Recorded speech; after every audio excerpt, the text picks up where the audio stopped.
นี้สิมาเฮ็ดจุลินทรีย์สังเคราะห์แสงใส่ไข่2 หน่วยแป้งนัว2 บวงแล้วก็มีน้ำป่าก็ใส่2 บวงแล้วก็กะปินี่ห่อใดก็ได้2 บวงคือกันสุดท้ายเมนปลาแดกกับ2 บวงก่อนอื่นเบิดเมนตีไข่แล้วก็มาปรุงให้มันแตกเนาะหลังจากนั้นเขาก็เอาแป้งนัวเลย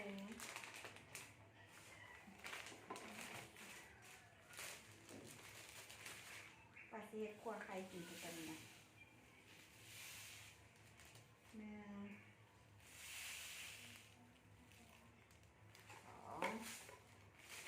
โซฝอยกะปิกับเอา2 บวงกะปิขอใครใส่กะปิแบบ2ต่อจากนั้นกับน้ำฝา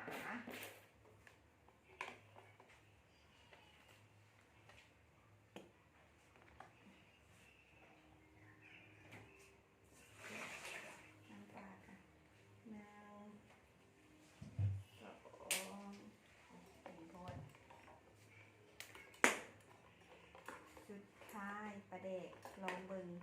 เพิ่นว่าใส่ปลาแดกแล้วมันสิออกเป็นสีเขียวก็เลยสิลองใส่ปลาแดกเบิ่ง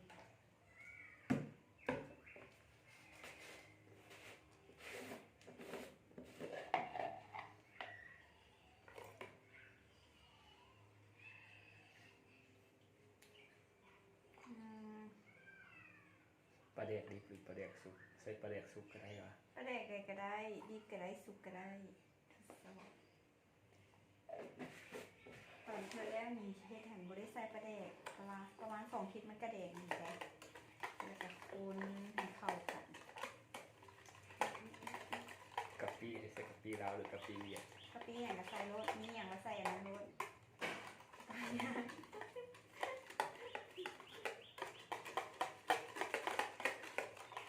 เข้ากันเลยทำไปขวดมันสิเป็นกลิ่นบ่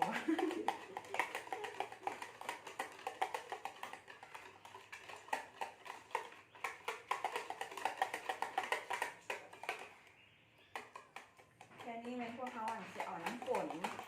มาเฮ็ดเสร็จแล้วนี่เป็นเอาน้ำจากอย่างเอาน้ำสร้างเนาะน้ำสร้างที่ว่าเอาออกมาแล้วปลาไว้ในอ่างนะมันมีหนอนน้ำนะคะเอามาใส่ไว้ส่งใส่ปลาเก่งไวเลยแต่ว่าเอาน้ำสร้างธรรมดาที่ว่าพวกนี้อย่างพวกนี้หนอนน้ำของมันมีน้ำแดงนิดนึงกระตุกมีหนอนน้ำแห้งแดงถึงกระซ้ำคนให้มันเตะคนให้กะปิให้เครื่องมันเข้ากันสงสัยว่าใส่กะปิหลายแต่ก็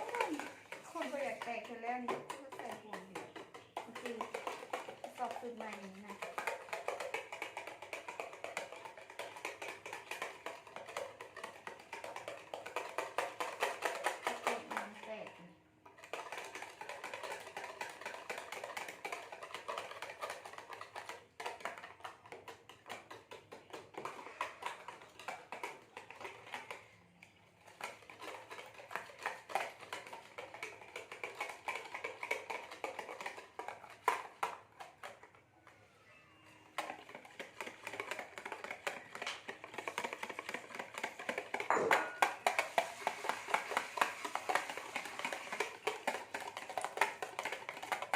บางสูตรเพิ่นว่า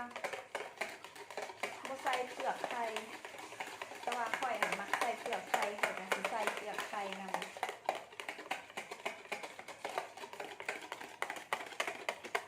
แต่ว่าเฮ็ดแล้วก็ประมาณ 2-3 มื้อไปไข่ฝามันออกแล้วก็ไข่ฝาแล้วก็ซันเพิ่นไว้ 2-3 มื้อแล้วไปซันทีนึง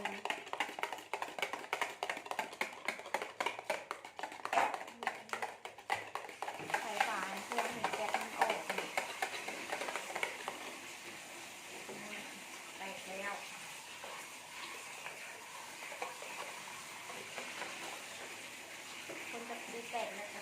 เปลือกไข่ใส่เลย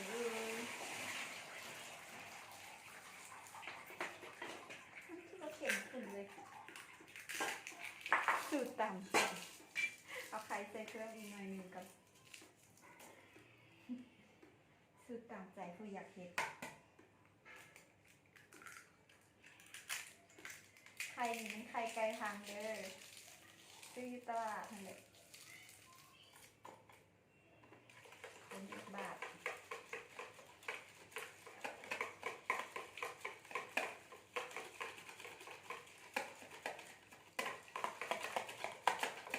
น้ำมันคือโบโฟ